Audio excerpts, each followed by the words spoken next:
yang ini ialah aplikasi-aplikasi yang biasa kita gunakan. Cuma apa yang akan saya kongsikan ialah berkaitan dengan update-update terbaru dan ciri-ciri terbaru yang terdapat pada ketiga-tiga aplikasi inilah. So update-update ni kan Google telah umumkan pada bulan Mei tahun 2021, dan untuk Google Docs, Sheet dan juga Slide ni dia ada 6 update yang utama lah. Tetapi walaupun dia ada 6 update yang utama, belum semua update yang sudah kena rilis. Cuma ada beberapa yang dia rilis. So yang belum saya akan terangkan saja, kita akan cuba nanti apakah update-update yang sudah yang boleh kita gunakan. Yang belum digunakan tu kita kena tunggu, dan saya akan tunjukkan dia punya video-video lah apa yang belum kena rilis update ni tu. Sebelum tu kita tengok dulu video ni.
So itu dia pengenalan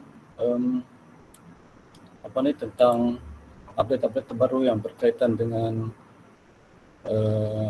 Google Docs dan juga Google Sheet dan Google Slide.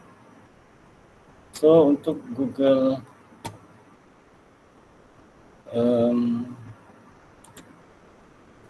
sebentar.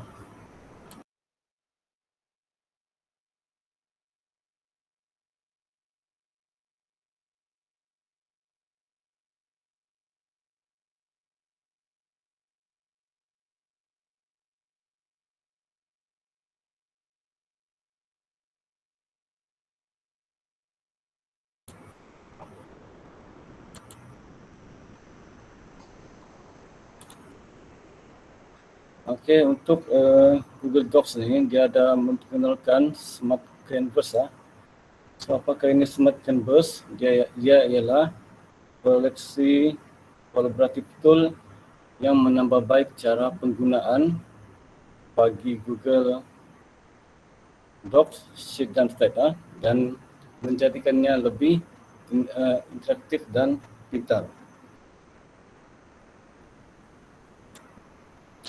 Dan dalam Google Docs juga dia ada sertakan Smart Chip. Ini adalah update yang paling penting. Nanti kita akan cuba macam mana cara menggunakan Smart Chip ni. So bila kita lihat di sini di video di tepinya tu, dalam Google Docs sekarang kalau guru-guru perasan dia ada simbol alias tu. Bila kita type simbol tu kan dia akan mengeluarkan pop-up yang mengandungi item-item yang terbaru lah. Kalau saya cuba,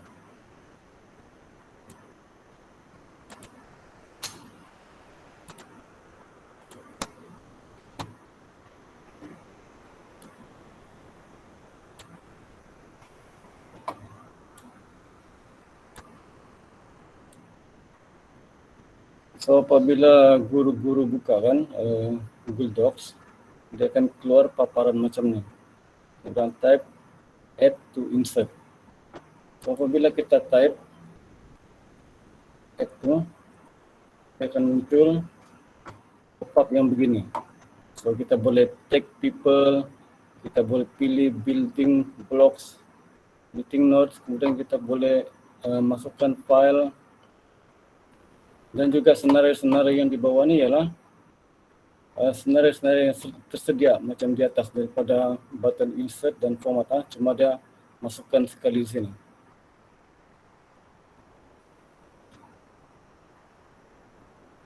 So, saya akan cuba contohnya kita membuat, kita ingin membentangkan kertas kerja kan pada rakan-rakan guru ataupun kita punya tim-tim, kita boleh buat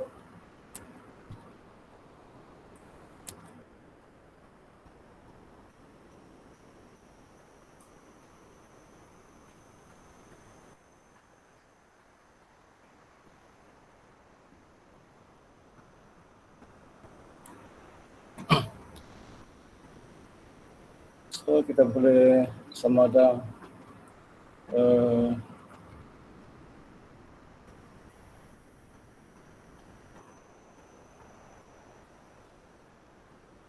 contohlah bila kita tag people, contoh macam ni kan, so secara otomatik dia akan keluar notification di sebelah sini menyatakan sama ada kita mau share dokumen ini kepada orang tersebut. Contohnya kalau kita share, orang yang kita share ini dia akan dapat notification dan kita boleh pilih di sini sama ada dia boleh edit ni dokumen ataupun dia boleh view saja atau dia boleh komen. So di sini saya pilih edit sebab kertas kerja ni belum siap. So nanti orang yang kita tag tu dia boleh edit dokumen ni. Okay, share.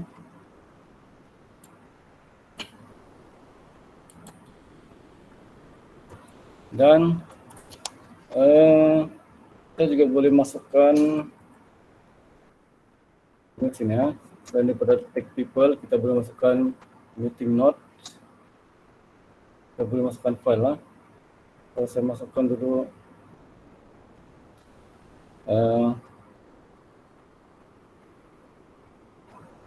meeting notes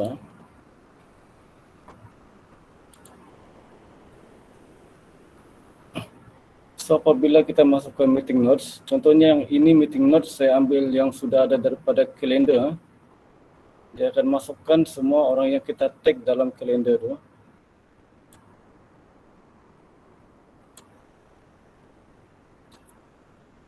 Dan apakah di sini ada juga pilihan kita membuat notaria dan action item.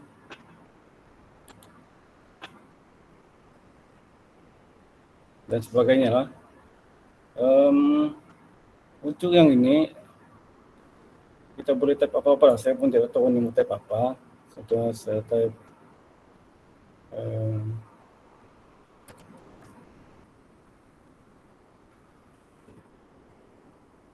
perkemahan disediakan oleh ataupun diurus oleh seseorang lah.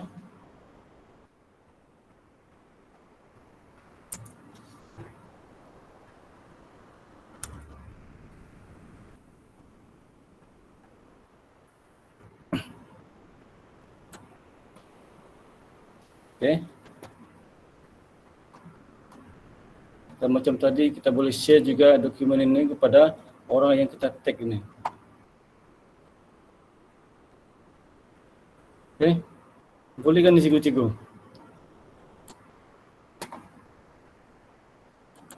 Okay, ciri yang seterusnya dalam Google Docs ni, kita boleh buat, okay, ni saya delete lah. Satu lagi ciri interaktif iaitu yang baru dikenalkan iaitu interaktif checklist. Interaktif checklist ni dia sama juga macam bullet list ni, cuma dia boleh kita tandakan dia apabila kita sudah selesai buat dia punya sudah selesaikan perkara itulah. Contohnya sini kan saya masukkan interaktif checklist. Checklist ada di sini. Oke, dia ada tanda di sini. Contohnya dalam perkemahan tadi saya buat nota sama ada makanan sudah disediakan, tempat sudah disediakan, surat menyurat. Oke, so yang ini kita boleh tanda right dia. Berarti kita sudah selesaikan item ini. Itu kegunaan interaktif checklist. Oke. Seterusnya apa lagi ciri yang ada? Kalau macam dalam Microsoft Word ataupun WPS kan, dia ada juga nih checklist, tapi dia tidak interaktif. Dia cuma macam list-list yang biasa, kita tidak boleh tanda. So itu kelebihan yang ada pada Google Docs. Update yang terbaru ni, dia boleh kita tandakan dia punya item lah. Seterusnya dalam ni juga kita boleh masukkan file-file lah. Okay. Contoh kita mau masukkan file kertas kerja yang kita sudah bincangkan lah sebelumnya. Bila rujuk minit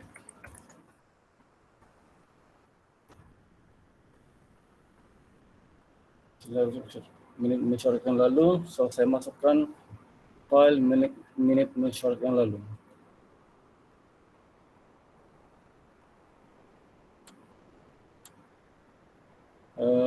Contohlah, ini adalah minit mesyuarat yang lalu. Saya masukkan dia di sini. So semua orang yang kita dokumen ni, semua orang kita share dokumen ni, dia boleh tengok ini minit mesyuarat. Okay. Kita boleh rujuk sini, tidak payah lagi kita print kertas ataupun kita gunakan dokumen yang lain. Kita boleh terus masukkan ke dalam dokumen ni. Okay, seterusnya apa lagi yang dia boleh buat? Ini smart chip. Di bawah ni kita boleh ada macam-macam lagi item-item, ada checklist, number list. Yang ini semua biasa yang memang sedia terdapat di sini. Cuma dia masukkan sekali dalam smart chip ni. Okay, kita boleh masukkan kalender, patient number, batch count, header, footer semua. Okay. Yang ini biasa kita dapat dari sini, daripada insert dan juga format.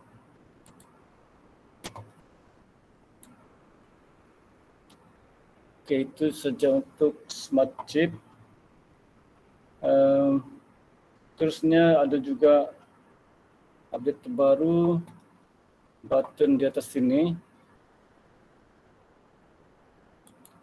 Berarti kalau kita tekan ni kan, kita boleh present dokumen ini terus ke dalam meeting yang kita sertai lah. Okay. Tekan dia present to tab. Terus dia keluar dalam Google Meet yang sedang kita sertai lah. Okay. Seterusnya ada lagi update, yaitu button explore di sini, di bawah sini. Button yang macam bintang ni kan, dia ada button explore. Fungsi dia untuk kita mencari maklumat tambahan lah. So contohnya apabila kita sedang buat satu dokumen lah atau satu karangan tentang beruang. So tempat perkemahan kita sedang berbincang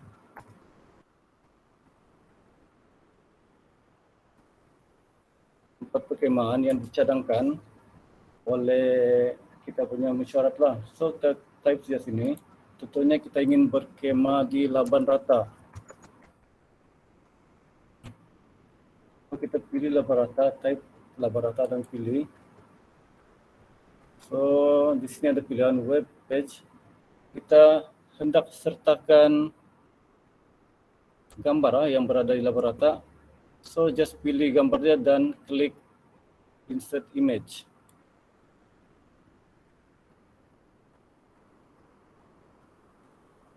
Oke, dia akan terus masuk ke dalam kita punya docs.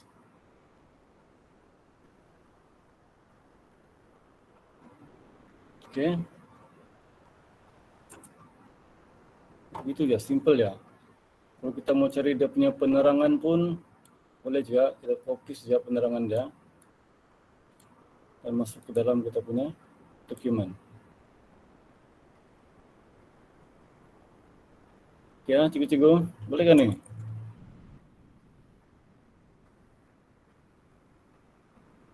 Ya, thank you. So next yang ada dalam Google Docs ni, kita boleh share dan kita boleh edit secara real time.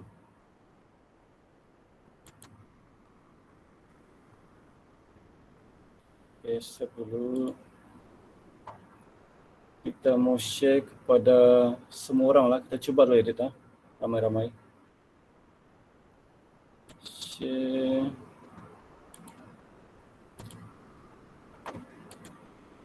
Edit. Copy link, copy. So mari kita edit ini dokumen ramai-ramai ya. Saya share dia punya link di chat.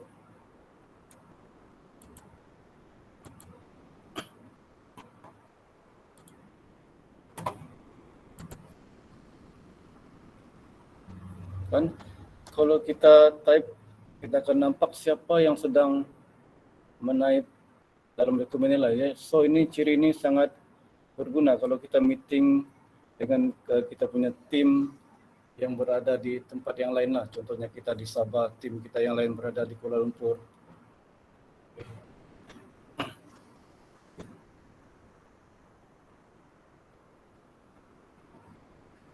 Edit. So kita boleh nampak siapa yang sedang mengedit. Contohnya kita membuat cadangan, cadangan aktiviti kan. So ramai-ramai kita boleh buat cadangan aktiviti.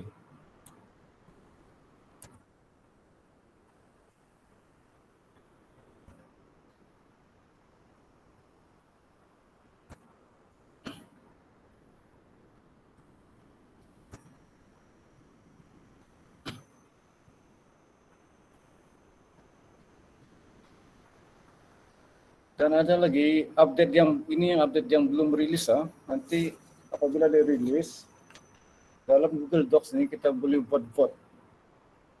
Okay, contohnya kita cadangan aktiviti kan, kita ada cadangan yang di Kundasang, so kita boleh buat vote, berapa vote. Mana vote yang paling tinggi itulah dikira aktiviti yang akan dilaksanakan. Contohnya begitulah.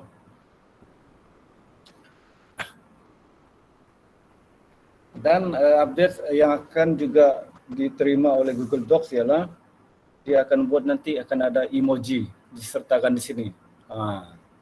Adalah tu emoji like, emoji ketawa masuk ke dalam Google Docs. Tapi yang ini belum dirilis sebab dia rilis satu-satu. Menurut Google sampai hujung tahun ni lah, daripada bulan 6 hari tu kan, mereka akan rilis satu-satu sampai hujung tahun ni. Jadi nanti cikgu-cikgu boleh tengoklah apa update yang terbaru.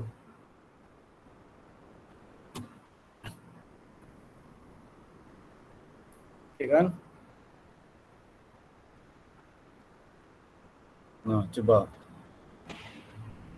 Nggak boleh tapuk tu nama. Ya, nggak boleh tapuk tu nama tu. Karena nampak tu siapa yang sedang menaip.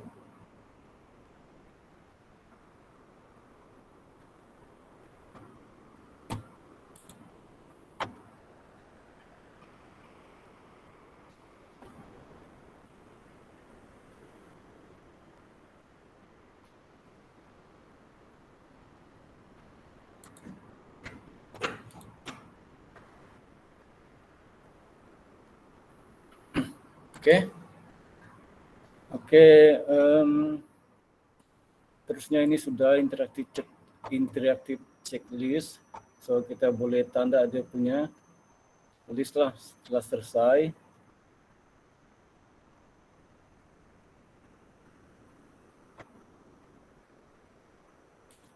Terusnya table templates lah. Okay, yang ini dia belum dilancarkan lah. Dia bilang in the coming months. Okay, ini adalah ciri-ciri terbaru yang akan kita dapat dalam beberapa bulan lagi lah. Apabila kita tengok dia punya video di sini, inilah yang saya sebut tadi itu. Kita boleh vote.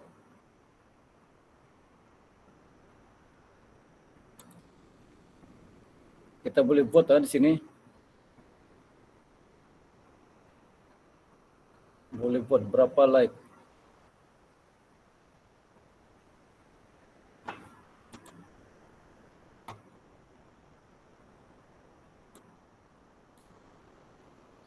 Okay, ini pun belum dilancarkan, saya sudah ceknya, dia belum dilancarkan, tapi akan dilancarkan, itu writing tips.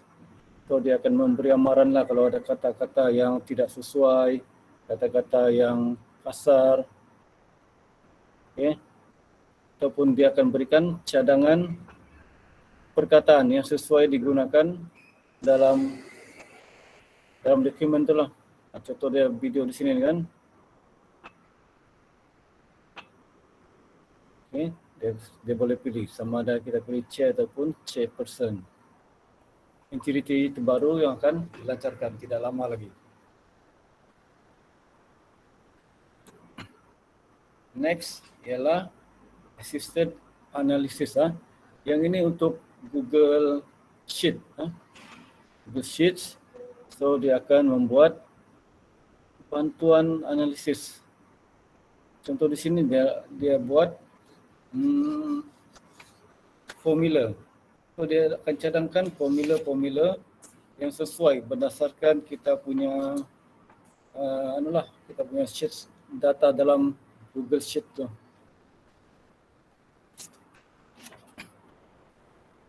So update terbaru dalam Google Sheet ni juga dia akan ada berbilion sel. Macam kita nampak sekarang kan sikit sel, tapi sebenarnya dia lebih kurang unlimited. Berbilion sel kita boleh buat dalam ni.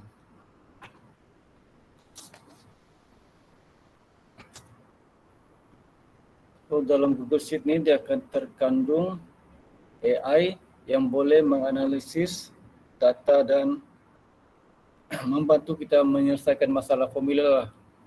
Okay? Biasanya kalau selalu kita buat kira-kira begini kan, ada formula yang kita sort ataupun yang kita salah buat formula.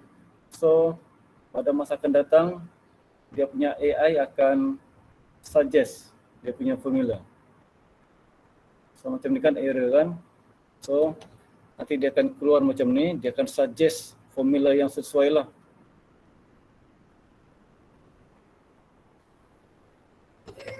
So dengan adanya dia punya update yang terbaru ni nanti, dia punya formula ni, dia akan memudahkan analisis data menjadi cepatlah dan pantas. Dan dia akan mengurangkan ralat-ralat dalam kita punya data lah.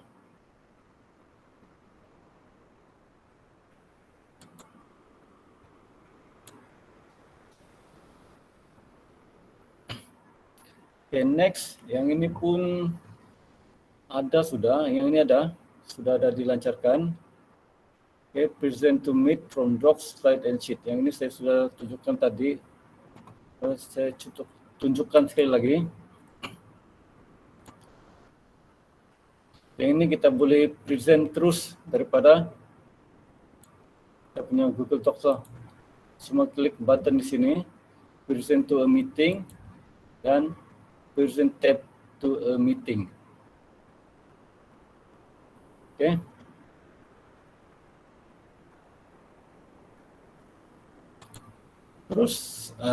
Terus dia keluar dalam kita punya meeting lah. Terus ini paparan dikeluarkan dalam kita punya Google Meet.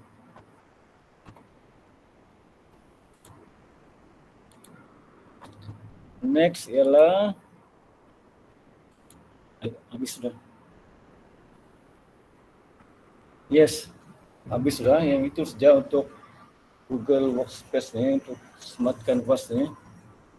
Itu dia ada 6 update yang utama. Update-update yang lain ada juga nanti dia akan buat pageless document. Maksud dia pageless document tu, kalau kita menekan, kalau kita kasih kecil dia punya view ni, itu karangan dia ikut juga menjadi kecil. Macam mana saya mau terangkan tu? Ada kan di sini.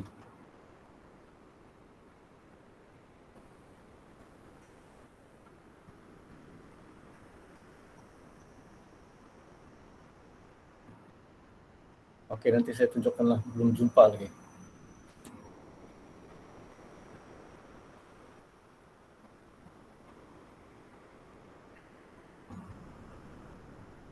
Okey, itu saja Pona, semua habis sudah. 6 saja update yang ada. Oke, habis sudah untuk Google Collaboration Bani kan? Ya, dan dan new features. Oh, satu kali jalan ah. Oke, jadi kuisnya bagaimana? Ada 2 kah? Saya satu buat kali satu kuis. Oh, satu kuis saja. Nah, oke. Jadi terima kasih Cikgu Fandi. Sebelum kita pergi kuis, artinya habis sudah untuk jam 11. Oke, sebelum kita pergi kuis, saya minta cadangan. Pertama minta cadangan JU kita yang selepas ini dan juga guru-guru lah. Macam ada masa lagi nih, jadi mau teruskan habis kalau lepas nih, jadi kita boleh berhenti awal. Atau mau rehat, kita sambung petang. Cikgu Bindi rasanya siap sedia nih kan Cikgu Bindi? Siapa mana-mana saja nih Puan. Ya. Boleh dengar juga bahkan suara? Woi, jelas betul suara Cikgu Bindi. Macam mau menyanyi. Nah, Wah. jadi ramai yang minta teruskan. Sebab kita boleh rehat awal dan kemudian selepas Cikgu Bindi kita ada sesi fotografi, kemudian penutup, itu saja. Jadi sekarang kita teruskan, jadi Cikgu Bindi lepas ni kita sambung. Sekarang kita teruskan dengan kuis lah. Jadi jangan kita lewat sikit lah habis, sebab maksud saya tiada rehat lagi lah. Okey, jadi kita teruskan dengan kuis dulu Cikgu Fandi. Lepas tu baru kita sambung Cikgu Bindi. Okey, ada sudah link di chat room, ruangan chat. Okey, boleh mula menjawab. Ada berapa soalan Cikgu Fandi? Ada 8. Oh, 8 soalan dia, banyaknya. Untuk 2 tadi ya. Yang mudah-mudah, betul salah saja. Okey saja. Sebab kita pun buat hands on tadi memang sangat menarik dan rasanya ramai juga yang mungkin tahu benda ni tapi tidak guna ke, jarang explore, jadi kita terus dengan kuis dulu lah. Okey.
Oke, 11.50 kita sambung balik boleh?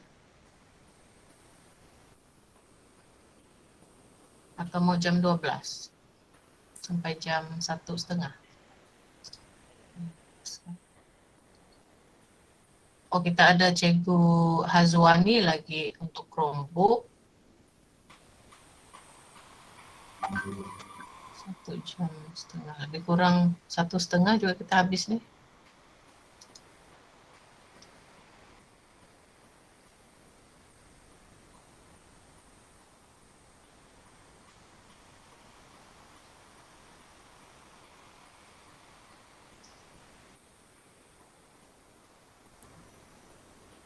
Oke, ada satu lagi saya lupa share sambil cikgu jawab sambil tengok lah update tentang Google Slide lah, itu yang saya lupa.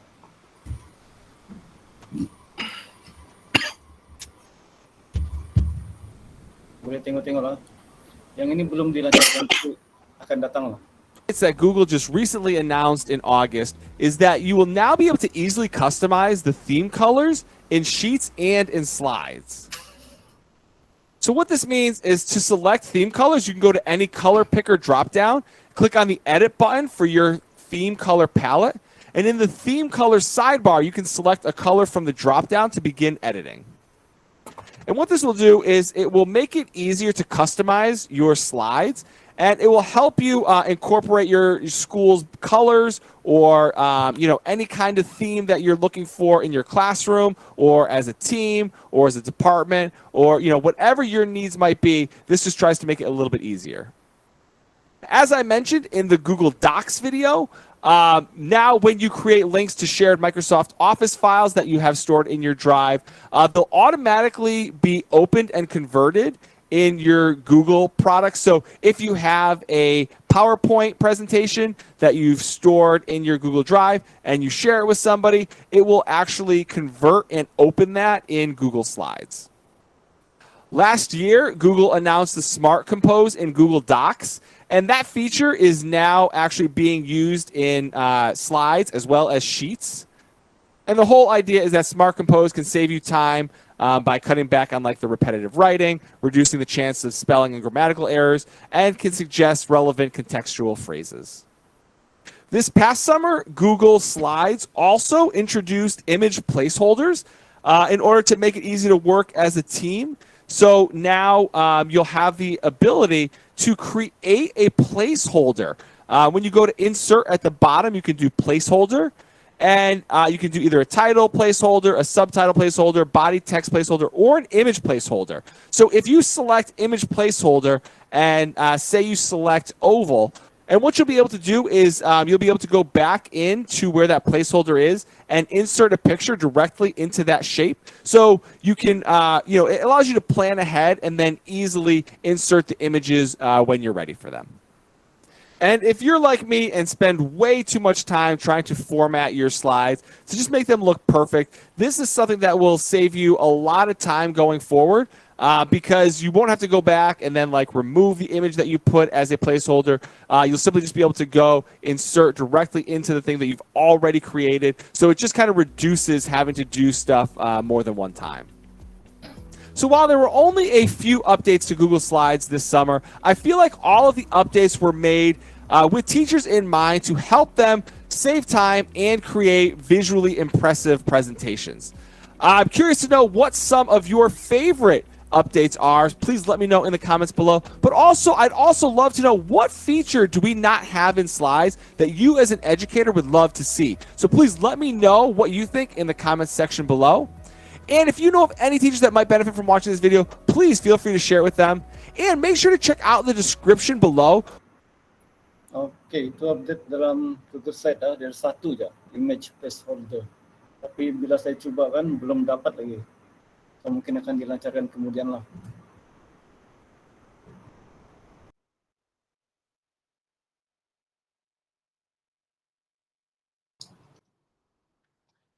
Oke, terima kasih Cikgu Fandi atas penerangan dan mungkin banyak feature-feature yang barulah, betul-betul new features lah, dan masih ada lagi yang belum dilancarkan. Oke, kita teruskan dengan bengkel seterusnya, yaitu Teacher Center dan Google Workspace Security oleh Cikgu Windy Gabriel daripada SMK Tamparuli. Okey, Cikgu Windy, dipersilakan.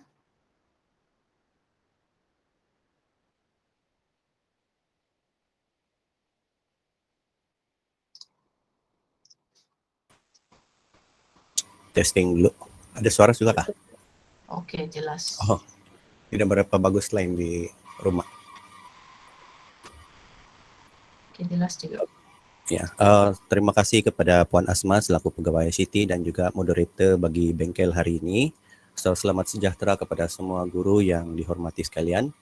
Jadi kita sambung lagi sesi yang berikutnya, iaitu berkaitan dengan pusat guru ataupun teacher center dan juga keselamatan dalam menggunakan Google Workspace lah. So kalau tengok daripada dua tajuk tu sebenarnya dia tidak panjang. Saya cuma perlu cikgu cuma perlu tahu adanya teacher center dalam Google ini dan bagaimana pusat guru ataupun teacher center ini membantu cikgu untuk memperluaskan lagi cikgu punya ilmu lah, untuk mengembangkan ilmu lah. Okay. So saya mulakan dengan buat presentation.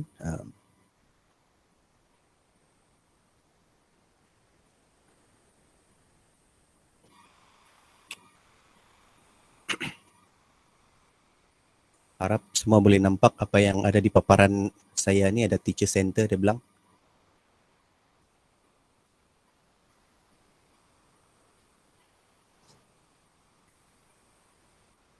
Boleh nampak paparan? Okey, Cikgu. Nampak.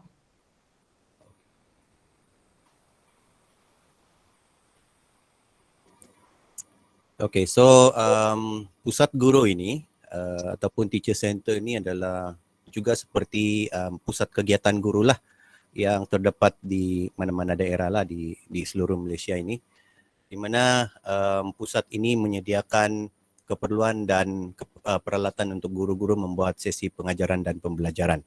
Okay. Jadi di dalam pusat ini juga terdapat banyak perisian yang dibangunkan oleh Google yang telah pun cikgu belajar sebentar tadi, iaitu sebagai contoh macam Google Doc, okay, Sheet, Google Classroom, Google Meet dan sebagainya. Okay. Jadi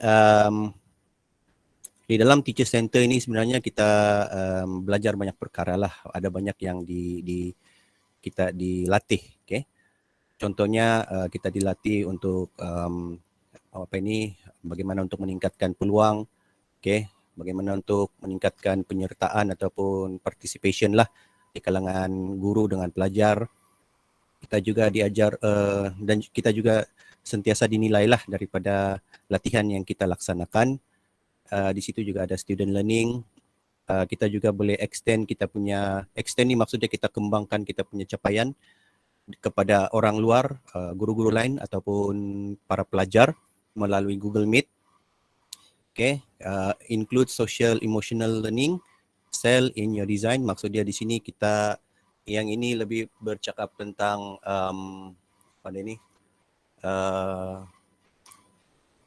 metodologi untuk membantu pelajar, okay, dari semua peringkat untuk umur untuk memahami emosi diorang lah. Okay, dari melalui sel ini juga dan melalui teacher center ini juga metodologi ini akan membangunkan kesedaran diri, kawalan diri dan juga kemahiran interpersonal di kalangan guru dan juga para pelajar. Seterusnya perkara yang dilatih selain daripada itu ialah think beyond the clock. Maksudnya di sini kita tidak lagi terdedah ataupun tidak ada lagi kekangan masalah. Kita boleh belajar mengikut kemampuan dan juga mengikut masa kita sendiri. Okay. So yang ini yang seterusnya ini yang distant learning without internet access. Yang ini di bukan saja di Tuaran tapi saya rasa di seluruh Malaysia. Okay. Memang ada saja sekolah yang mengalami masalah seperti ini. Distant learning without internet access. Jadi di sini dalam distant learning ini kita diberi beberapa kaedah lah untuk mengurangkan. Okay, untuk mengurangkan jarak itulah. Okay, bagaimana kita tanpa internet access pun kita boleh bagi pembelajaran dan juga pengajaran kepada para pelajar. Okay, so itu kebaikan teacher center. Dan yang seterusnya itu communicate with your plan with your family. Ini maksudnya kita merancang, merancang untuk masa depan yang lebih baik lah. Okay, so dalam teacher center ini kita ada seperti mana yang saya cakap tadi, ada banyak peralatan ataupun banyak tools lah yang kita diajar bagaimana untuk menggunakannya. Dan dia bermula dengan how do I get started ataupun bagaimana saya ingin bermula, dan sampailah kepada macam mana saya boleh dibagi sijil, to get certified. So setiap ini Classroom, Google Meet ni, Jamboard, Doc, Slide, Sheet, Form, Site, CS First ni merupakan peralatan ataupun tools di mana kita akan belajar bagaimana untuk menggunakannya, dan di akhir nanti kita akan diberikan exam. Diberikan exam, dan bila kita lulus kita akan dapat sijil yang diiktiraf oleh Google. So saya harap cikgu faham tentang teacher center itu sebelum kita pergi kepada teacher center ni lah. So seperti mana yang kamu nampak di sini, paparan ini adalah merupakan link untuk pergi kepada teacher center ini. Ini saya akan bagi di dalam di dalam chat, supaya kita boleh sama-sama nampak. Saya klik ni.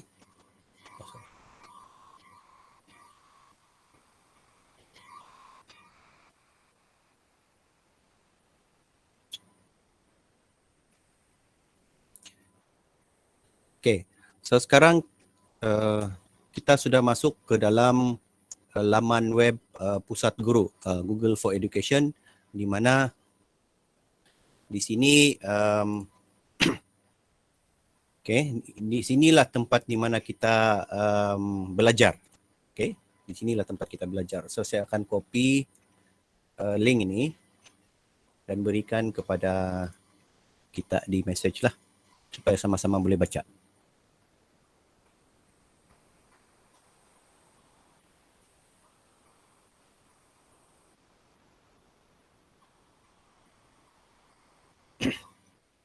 So kebaikan teacher center ni sebenarnya banyak, cikgu-cikgu. Di sini kita boleh belajar secara free.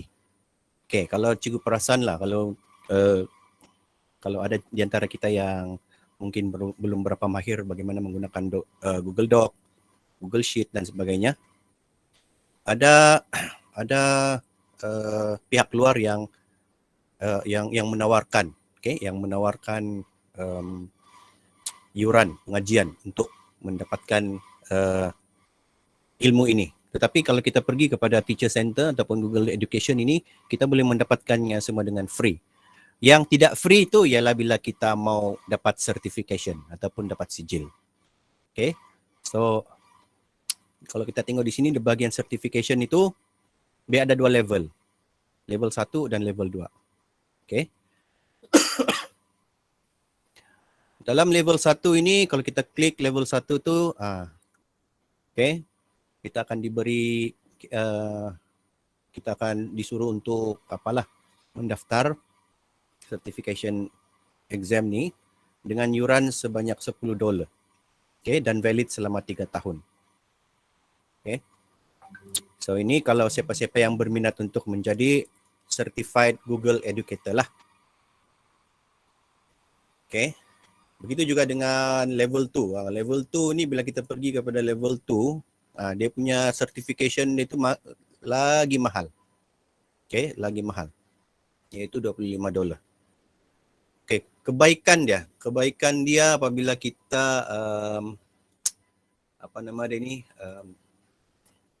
kita mendapat certification ini sebenarnya ada dia punya kelebihan lah, seperti kita dapat voucher lah, ada voucher ataupun diskaun mana-mana tools yang ada ada bayaran begitu. Tapi tidak banyak. Okey, tidak banyak. Dan yang paling penting itu sebenarnya bila kita dapat sijil ini, okey, kita akan ada keyakinan. Okey, ada keyakinan untuk mengajar tools-tools yang berkaitan dengan Google Education. Okey, seperti Google Doc, Google Sheet dan sebagainya. Okey. So, kalau kita tengok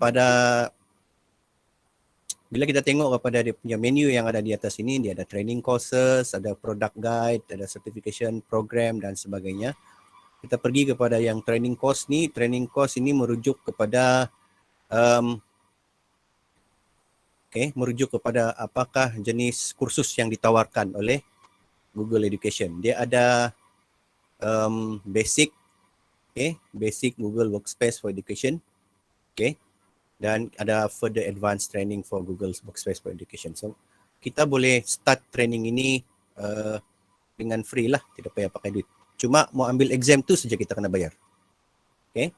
Bila kita tekan start training ini,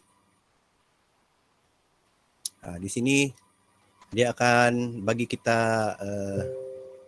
dia akan bagi kita section-section lah ataupun unit-unit di mana kita boleh belajar mengikut masa kita sendiri. Mengikut masa kita sendiri. So kalau cikgu macam waktu cuti ni tiada apa-apa mau buat, bolehlah klik-klik mana-mana ni mau belajar. So apa yang kita belajar sebelum ini yang telah diberikan oleh Fesi yang lain sebentar tadi, cikgu yang sebentar tadi itulah, semuanya diajar di sini.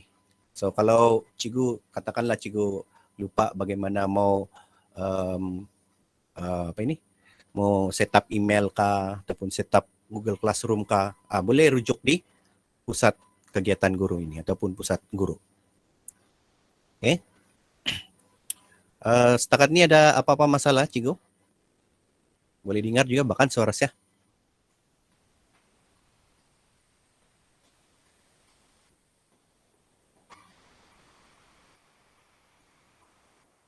Okey. So kalau tidak apa-apa kita teruskan. Jadi dalam training courses ni seperti mana yang saya bagi tahu tadi, kita boleh belajar satu kaligus lah apa itu Google Workspace for Education secara basic dan seterusnya yang advance, ataupun kita boleh pergi satu persatu. Kita mau belajar contohnya macam Google Classroom kah, buat form kah, dokumen, slide dan sebagainya. Kita boleh pergi. Contohnya kita pergi kepada Google Classroom. Di sini kita akan belajar satu persatu bagaimana untuk contohnya di sini akses Google Classroom ataupun macam mana kita mau masuk Google Classroom ni, macam mana kita mau add student dan seterusnya lah. Dan kebaikan dia di sini ni dalam pusat guru ini kita tidak terbatas kepada cikgu sahaja. Maksud saya bukan cikgu satu orang saja di dalam pusat guru ini. Ada banyak guru di serata dunia yang boleh berkongsi tips ataupun triks dengan cikgu lah berkaitan dengan Google Classroom ini. Apabila kita tengok di sini ada 3. Ini adalah video-video yang di load ataupun dimasukkan oleh guru-guru lain lah. So kalau kita klik load more videos, ada banyak lagi ada banyak lagi tips-tips lah yang diberikan. So yang ini pula di bawah ini lebih kepada kita mau buat carian. Kita refine ni maksudnya kita buat carian secara spesifik lah apa yang kita mau belajar.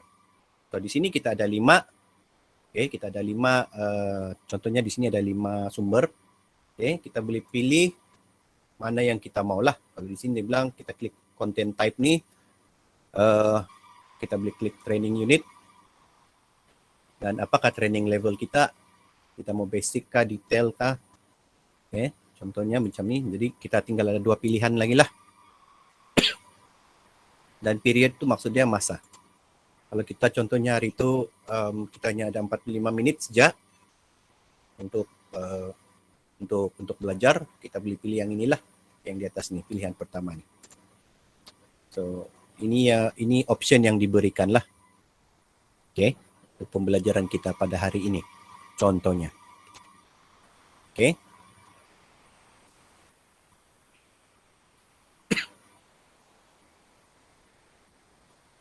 Okay, seterusnya bila kita sudah bercakap tentang certification, product guide dan training course, seterusnya kita pergi kepada program, di mana dalam program ini kita ada certified coach program dan juga certified innovator program. Yang ini kalau cikgu mau lebih pro lah, lebih pro. Maksud dia cikgu boleh jadi macam penceramah bengkel sudah. Penceramah bengkel. Ataupun kalau bukan jadi penceramah bengkel, cikgu boleh jadi innovator. Innovator terhadap program yang berkaitan dengan Google. Google Tools ni. So itu yang berkaitan dengan Google Education, dan actually kalau saya pun actually baru kali pertama masuk Google Education ni, dan saya pun terkejut. Memang banyak benda yang kita sepatutnya boleh dapat daripada pusat guru Google ini. Dan banyak yang kita boleh belajar. So selepas ni memang saya di sini sejalan ni. Mau pergi cek-cek orang lain punya hasil kerja. So selain daripada itu, kalau saya pilih macam ni di atas ini, saya bagi lagi satu link kepada cikgu. Ini sebagai apa saja tambahan. Copy.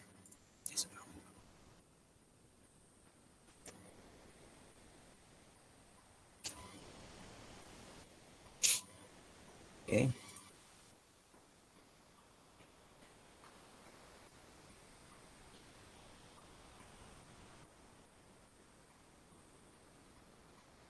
Okay, soalan daripada Cikgu Haris. Adakah pusat guru ini sama fungsi seperti training dalam D5 Certified Training Program? Ya, dia lebih kurang sama tu Cikgu Haris. Sebab kita akan di-train untuk menjadi Google Educator.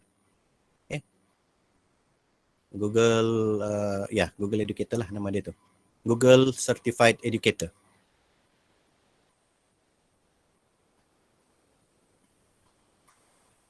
Saya bagi satu link lagi di situ, edu.google.com, di mana kalau kamu tengok di situ, yang itu sahaja. Sini lagi banyak kita boleh dapat sebenarnya. Kita boleh dapat teaching resources yang melibatkan pelbagai pelbagai bidang lah.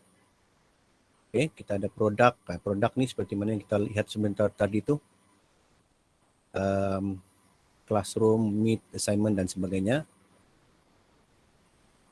So ini ya tertumpu kepada yang ini, kalau saya silap K12 ini untuk sekolah menengah dan ke bawah lah.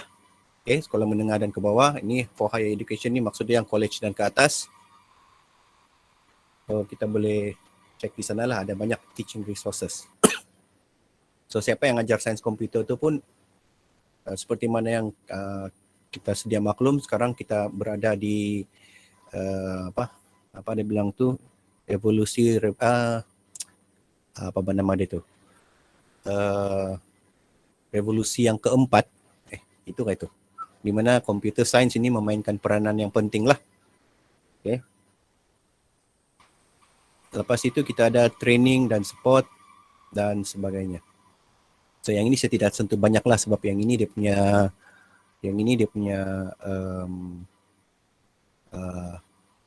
website home-nya. So untuk untuk pusat guru sudah selesai. Sudah selesai. Kita seterusnya akan pergi kepada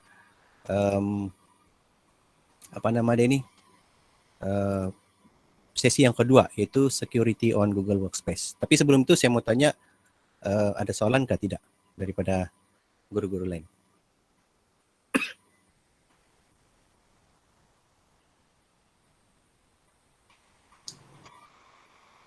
Ada soalan.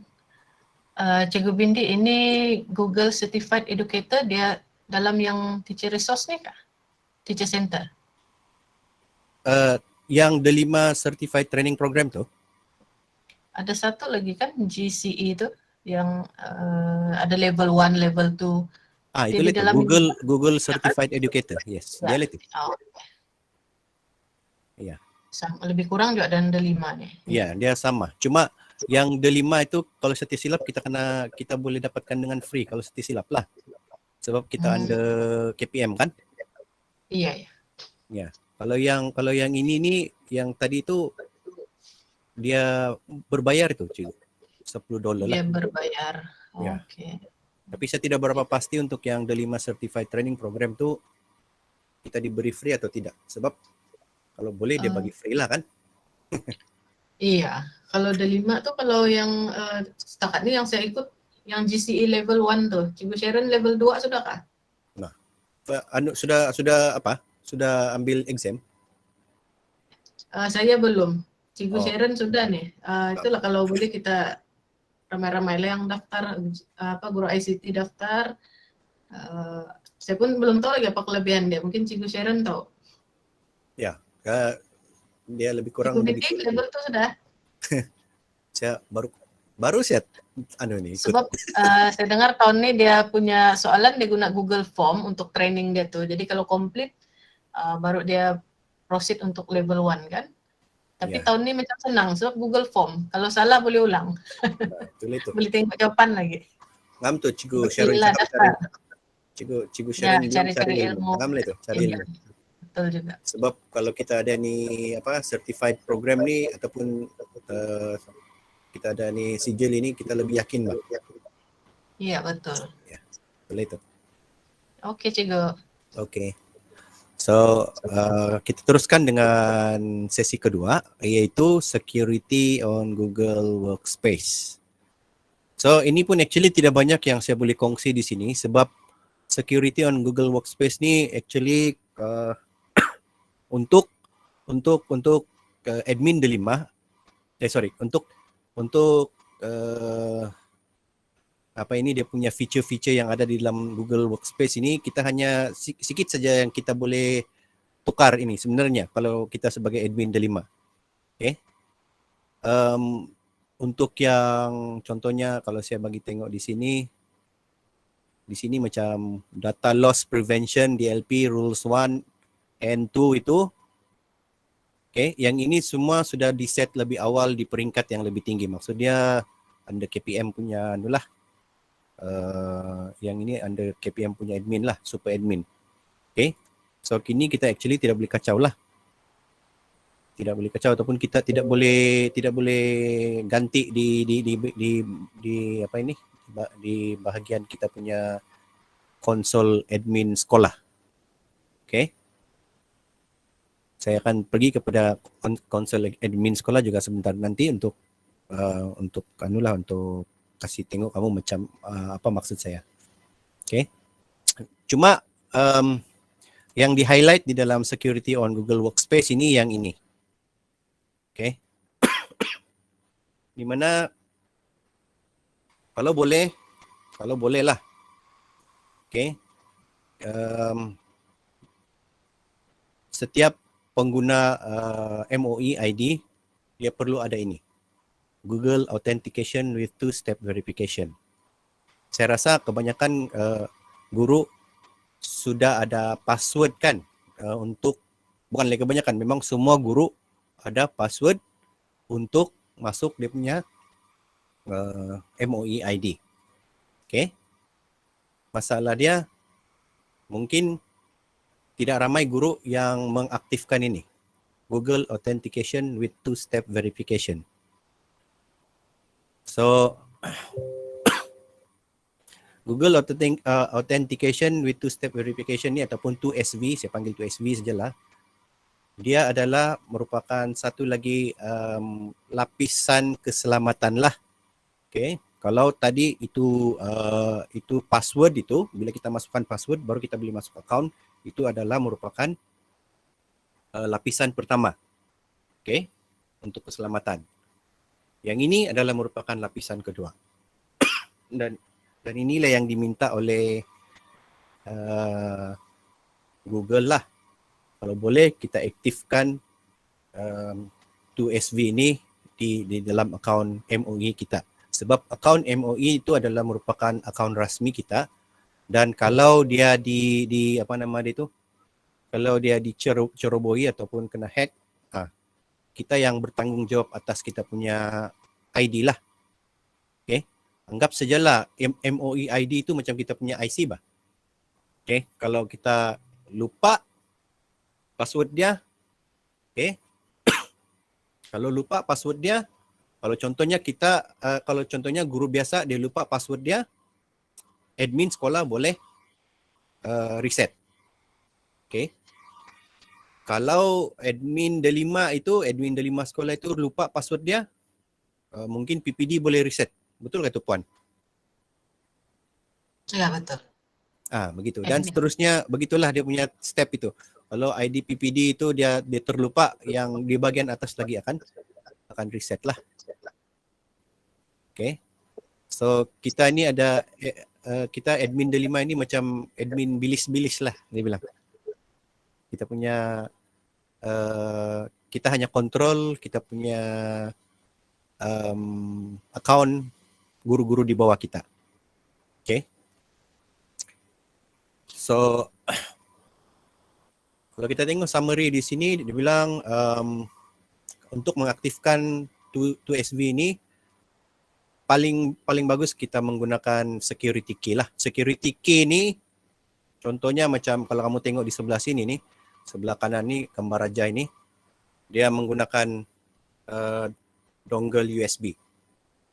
Dongle USB ni bertindak sebagai kunci, macam kunci rumah. Okay. Kalau kita mau masuk akaun kita, selain dari kasih masuk password, kita kena cucuk dongle ini, baru dia boleh buka pintu. Contohnya. Jadi kalau tidak ada dongle USB yang ada ni, kita mau masuk password, kita masih tidak boleh masuk tidak boleh masuk akaun kita. Ini yang terbaik lah, kita menggunakan security key. Okay. Tapi ada lagi cara lain untuk kita buat 2SV inilah.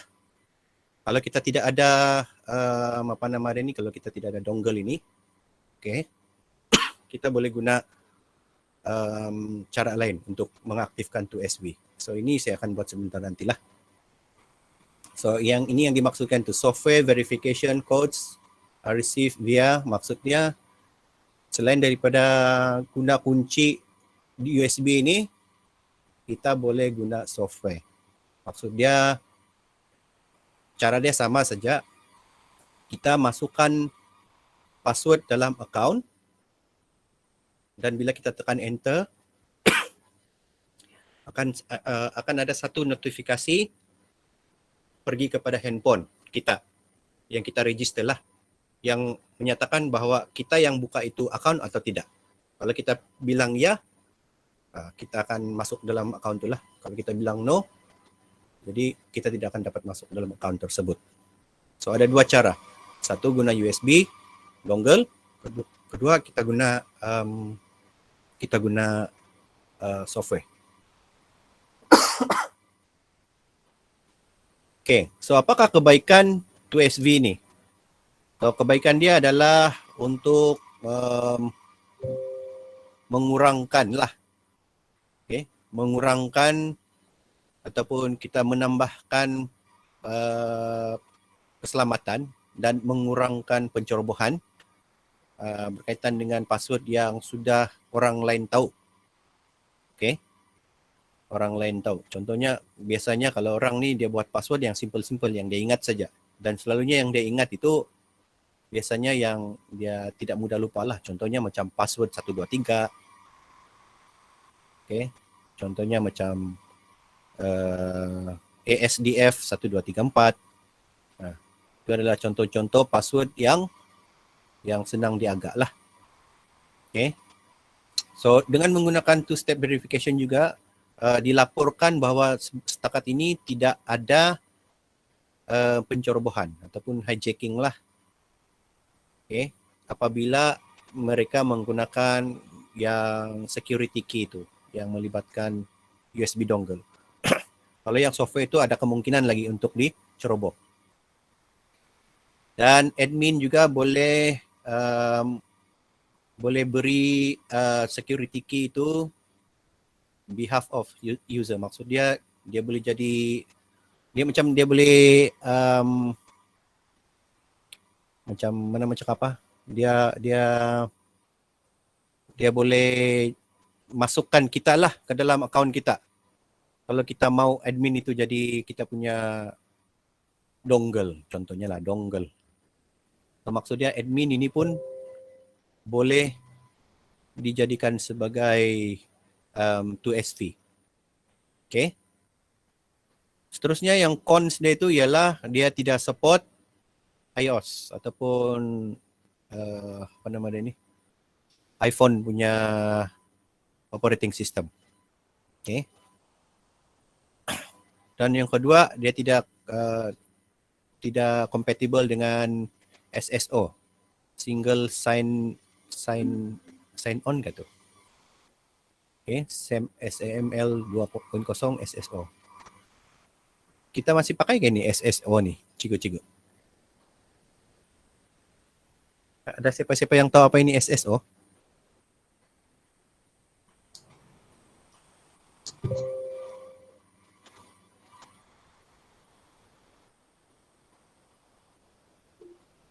Kalau cikgu perasan lah, SSO ni kan, single sign on ini kan, kalau tidak silap beberapa tahun yang lalu,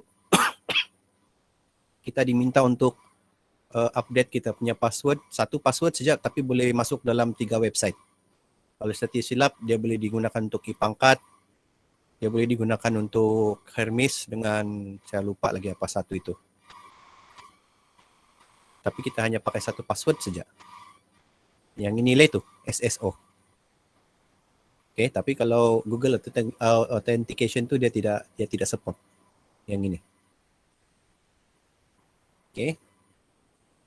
So saya akan tunjukkan cara bagaimana kita mau apa nama dia ni, kita mau on ini 2SV, tapi sebelum tu ini adalah dia punya best practice lah. Okay. Di mana kalau boleh kita mesti enable dia di bahagian tertinggi lah di dalam kita punya organisasi. Contohnya kalau kita sebagai admin, kita kena enable dia di bahagian admin juga. Okay. Seterusnya enrollment maksudnya kita daftar. Okay, kita daftar, kita kena daftar semua pengguna. Okay. Dalam 2SV ni, ataupun kita kena suruh diorang guna 2SV ni supaya kalau berlaku pencerobohan, pengguna yang menceroboh itu dia boleh kena track lah, boleh dikenal pasti melalui pendaftaran daripada bila dia mendaftar di dalam ataupun bila dia masuk dalam di dalam akaun yang bukan dia punya akaun. Okay. Dan seterusnya ini user support ini berkaitan dengan kalau ada user yang tidak ingat password dia. Jadi kita sebagai admin kita boleh tukar password lah. Okay. Kita boleh tukar password dan kita boleh selesaikan masalah yang berkaitan dengan user yang tidak boleh masuk akaun. Dan yang terakhir tu apps password itu lebih kepada password yang di-generate oleh apps yang bukan Google punya. Okay. So yang ini kita kena avoid lah kalau boleh, dia bilang. Okay. So ini kegunaan two-step verification. Dan seterusnya saya akan pergi kepada bagaimana kita mau aktifkan Google Authentication with two-step verification. Okay, di mana kita akan mula.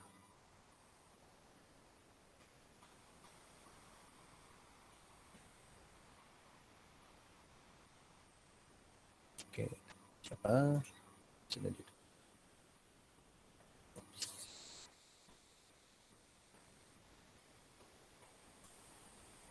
Okay.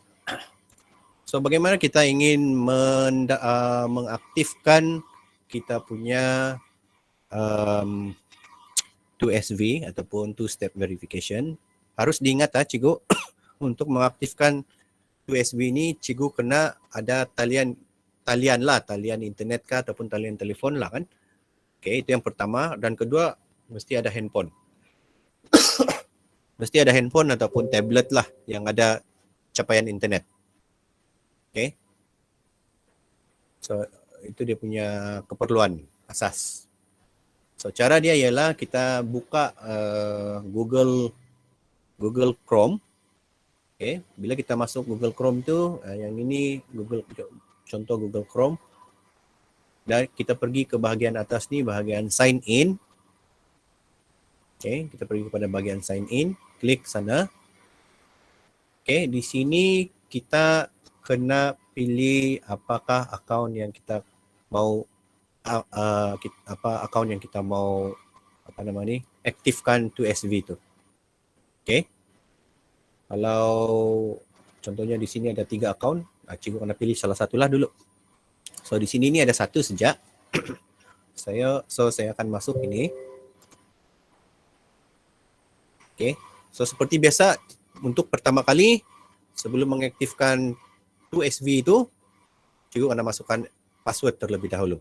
So ini adalah layer pertama ataupun lapisan pertama keselamatan untuk akaun cikgu.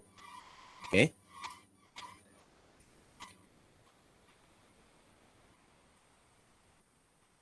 Okay. So saya masukkan password.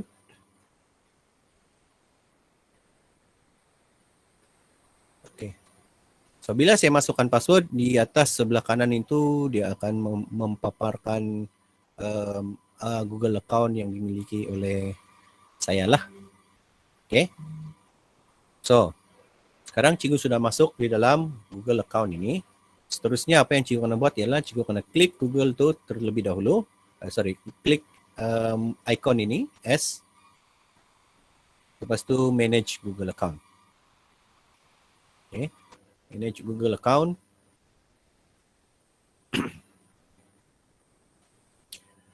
Dan daripada sini kalau kita tengok, okay. So ini adalah account saya. Dan di dalam ini ada personal info, data dan privacy, security, people sharing, payments, subscription dan sebagainya.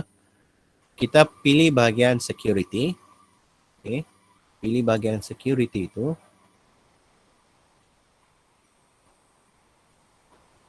Okay, so di sini you have security recommendation. So, ya tengoklah. Kalau kamu disuruh untuk protect your account, protect account, cara dia ialah kita mau yang ni di bawah ini.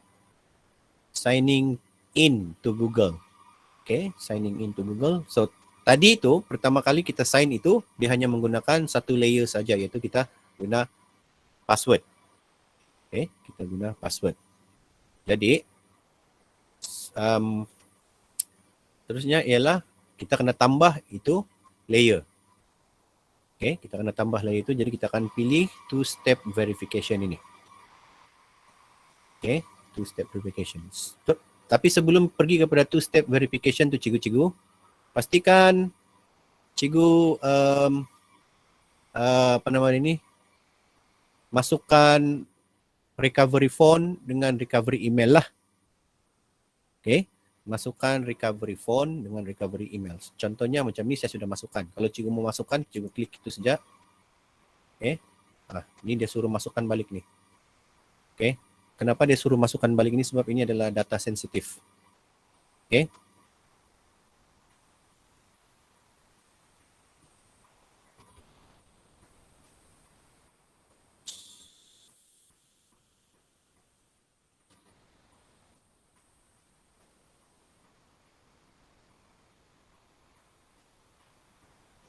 Okay. So di sini cikgu boleh edit ataupun buanglah recovery font yang sedia ada ini. Okay. So, saya tidak akan edit sebab yang ini adalah merupakan font, nombor font. Jadi apa yang saya buat ialah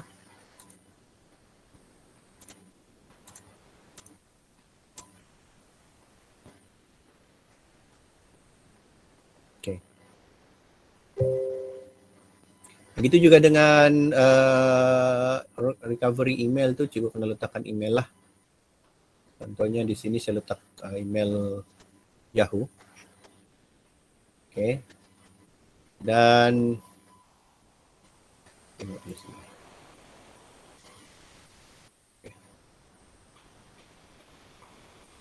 Okay, saya rasa itu saja. So ini yang penting recovery phone dengan email tu mesti ada. Barulah kita pergi kepada two-step verification. So ini kita tekan on. Okay. So ini guna dia adalah untuk menambah lapisan keselamatan dalam akaun Google kita. So get started, kita just get started, klik saja. Seperti biasa dia akan minta kita masukkan lagi password. Memang standard lah itu.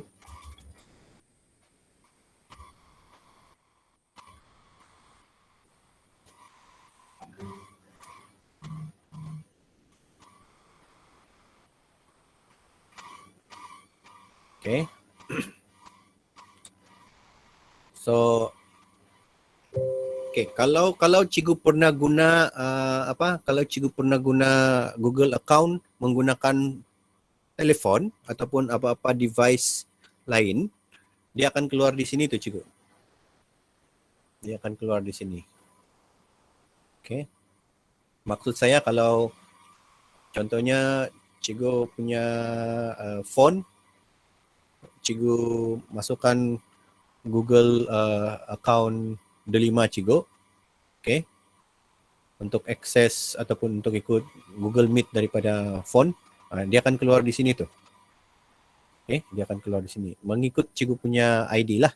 Mengikut cikgu punya ID di sini. So maksud dia sini, kalau tengok di sini, di kanan ni, email saya yang di bawah ini, faithhope8812 ini, @gmail.com, saya pernah guna masuk ke dalam font saya dan sebagainya lah di sini. Okay. So, bila itu sudah ada, cikgu klik continue dan pastikan ada backup option. If you lose your phone or your second step is unavailable, you need a backup option. So, how do you want to get your option? Okay. Sama ada kamu mau guna text message kah ataupun phone call. Okay. Selalunya kita guna text message lah. Okay. Guna telefon yang sama tadi. Send. So, di sini dia akan hantar kod ke nombor telefon yang cikgu-cikgu sudah set up tadi itulah. Okay. Dia akan hantar phone. Jadi saya kena cek di phone saya lah.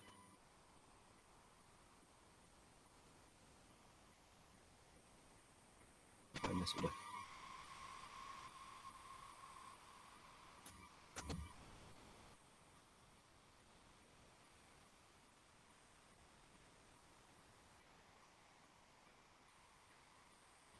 Okay.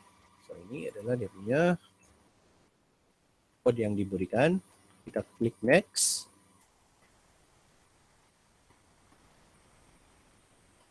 Okay. Turn on two-step verification. Okay.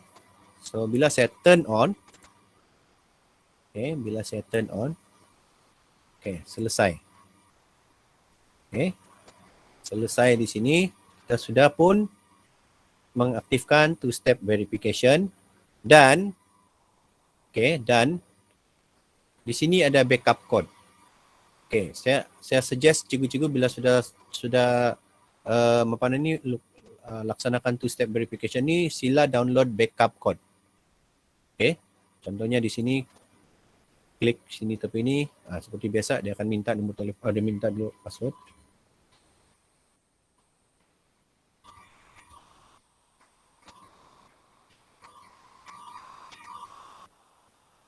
Okay.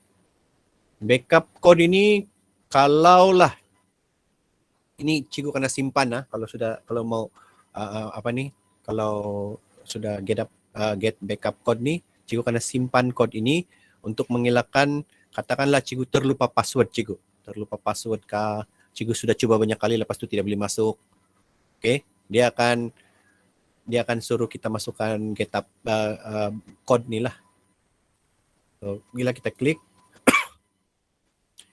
okay, yang ini backup code ni kita kena simpan. Okay, dan tidak boleh di-share kepada orang ramai. Okay, macam saya sekarang saya sedang share lah ni kan sebab kena ambil video. Okay, jadi ini kena print, lepas itu simpan. Jadi katakanlah contohnya kalau cikgu tidak dapat masuk cikgu punya account ataupun tidak dapat masuk handphone ke apa sebagainya menggunakan Google account itu, cikgu boleh guna ini. Okay. Dan once cikgu guna satu kali, tidak boleh guna sudah selepas itu. Jadi maksudnya dah tinggal 9 lagi backup cikgu. Okay, dia punya kebaikan ialah kita boleh refresh lah. Get new codes. Okay, kita boleh get new code. So kalau cikgu, saya boleh padam lah. Okay. Okay. So ini penting, ini backup code ni. Saya pun beberapa kali sudah terlupa password, tapi saya ada ini backup code, saya guna untuk akses balik phone saya. Okay, so penting tu cikgu. Ada apa-apa soalan setakat ini? Terlampau lama sudah pula saya bercakap. Siap.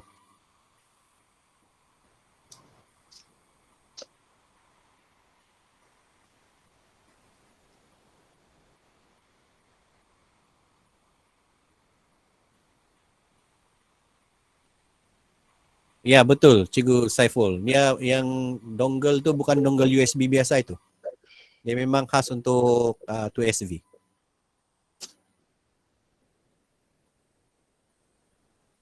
Cikgu Windy, Ya. saya mau tanya lah sedikit. Untuk kalau email yang admin sekolah tuh, yang sekolah dash kan, sesuai juga dibuat 2SV ini atau macam mana? Sebab mungkin akan berlaku kalau guru admin tuh pindah, dia yang pegang code tuh kan cikgu? Iya, yang betul. backup code. Betul. Jadi maksudnya kita tidak boleh buat guna email sekolah lah kalau 2SV nih. Yes, untuk admin sekolah, admin sekolah saya cadangkan jangan buatlah sebab saya pun tidak buat. Ya, ini untuk email kita lah kan yang maksudnya kita pegang selama-lamanya lah kan. Sebab contohnya tadi jangan bilang macam pindah lah. Katakanlah kita ada masalah yang lain kan, yang apa? Macam kematian kah begitu. Tidak orang yang boleh diganti kita itu. Jadi bahaya tu kalau dibuat 2SV lah untuk yang admin sekolah tu. Ya. Okey, thank you cikgu. Ya, tapi kita untuk yang apa nama dia ini, untuk pengguna seperti guru biasa lah kan. Yang itu kita sesuai lah. Iya betul. Oke cikgu. Oke, so saya rasa nanti sudah habis gitu tunggu . Oke, so sekarang saya tunjukkan bagaimana disebabkan saya sudah turn on dia punya 2SV itu. Jadi sekarang kita tengok macam mana perbezaan dia lah. Oke, so katakan saya sign out di sini.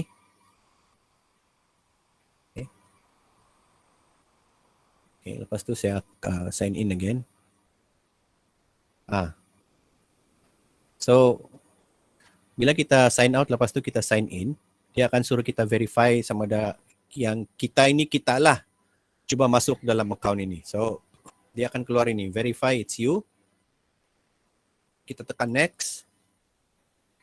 Pertama dia akan suruh kita masukkan password lah. Ini seperti biasa, ini layer pertama. Okay. Seperti biasa dia memang akan suruh masukkan layer pertama. Kedua, ini two-step verification di mana cikgu-cikgu akan diminta, cikgu terpaksa buka handphone, lepas tu cikgu kena buka kunci lah. Maksud sekarang cikgu punya phone ni kunci lah. Dia akan minta sama ada kita mau allow ataupun tidak.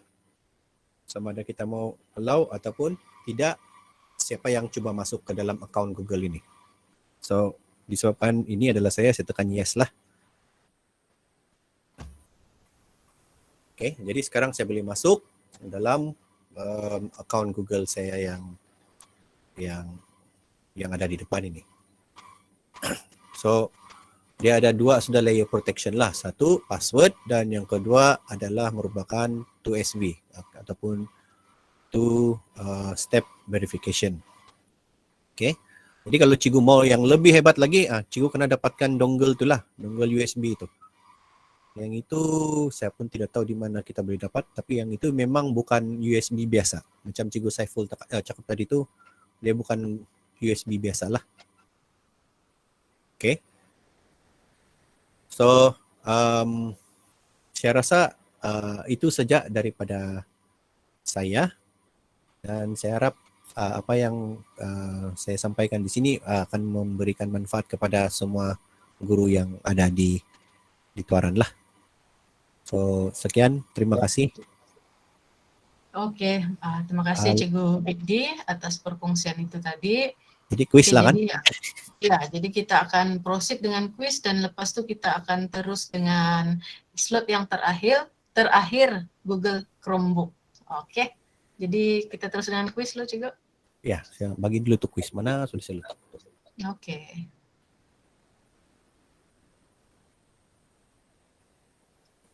Jadi lepas ni bolehlah coba buat two-step verification. Untuk email sendiri lah. Okay. Ya, coba email sendiri dulu lah. Ya, jangan buat email sekolah. Susah kalau guru bertukar. Kalau email sekolah boleh cikgu. Maksud saya boleh juga. admin sekolah tu janganlah. Ya, email sekolah boleh juga. Yang email MOE itu memang kita akan bawa di mana-mana saja kan? Yang email guru kan? Ya, email guru tu kita punya lah itu. Iya, sebab ada macam case email sekolah lah yang kena guru tu bertukar, kena pergi handphone dia kan, kena cari lagi. Ya. Jangan admin lah. Okay, Cikgu Chang Shivi. Chromebook ni semua sekolah kena dapat pendedahan sebab kita tidak pasti lagi kemudian nanti mungkin sekolah-sekolah cikgu akan menerima Chromebook. Jadi KPM minta disampaikan kepada semua guru juga.